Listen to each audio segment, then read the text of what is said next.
Hai teman-teman, perkenalkan nama saya Leoni Greti Surudani, Fakultas Teknik, Prodi Teknik Sipil, semester 1.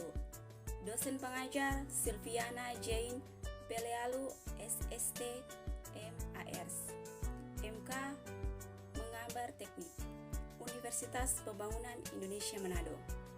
Video ini saya buat untuk memenuhi UTS saya yang berjudul Konstruksi Bahan Bangunan Dasar. Kita masuk pada pembahasan, yaitu pertama, pondasi. Tahanan bangunan juga tergantung pada pondasinya, karena salah satu fungsinya adalah untuk meneruskan beban dari struktur atas menuju ke bagian bawah atau tanah. Di dalam membangun sebuah bangunan, Anda dapat menggunakan jenis-jenis pondasi dengan berbeda-beda. Kedua, slope. Slope adalah struktur dari bangunan yang terletak di atas pondasi dan memiliki fungsi untuk meratakan beban pondasi. Fungsi lain yang tak kalah penting dari slope adalah sebagai pengunci dinding, sehingga jika terjadi pergeseran tanah, maka dinding tidak mudah roboh. Yang ketiga, kolom. Kolom atau pilar adalah istilah teknik arsitektur yang merujuk kepada elemen struktural yang meneruskan tekanan, yaitu berat struktur di bagian atas ke elemen struktur lain di bawahnya. Dengan kata lain, sebuah kolom adalah anggota kompresi. Keempat, dinding. Dinding adalah suatu struktur padat yang membatasi dan kadang melindungi suatu area.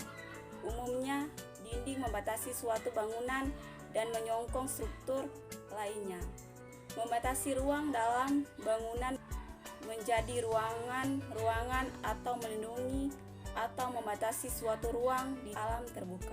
Kelima, balok. Balok adalah bangunan ruang 3 dimensi yang dibentuk oleh 3 pasang persegi atau persegi panjang dengan paling tidak satu pasang diantaranya berukuran berbeda. Balok memiliki 6 sisi, 12 rusuk, dan 8 titik sudut. Balok yang dibentuk oleh 6 persegi sama dan sebangun disebut sebagai kubus.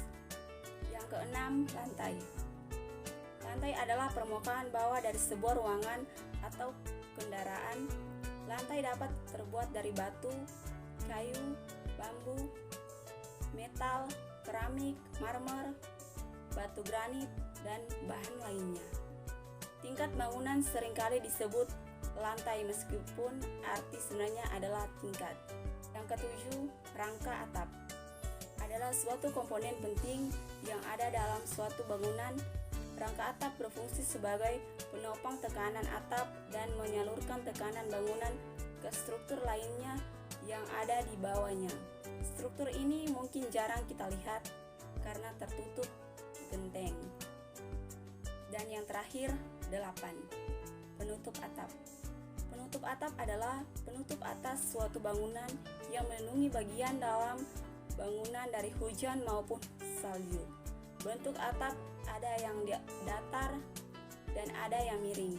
Walaupun datar, harus dipikirkan untuk mengalirkan air agar bisa jatuh.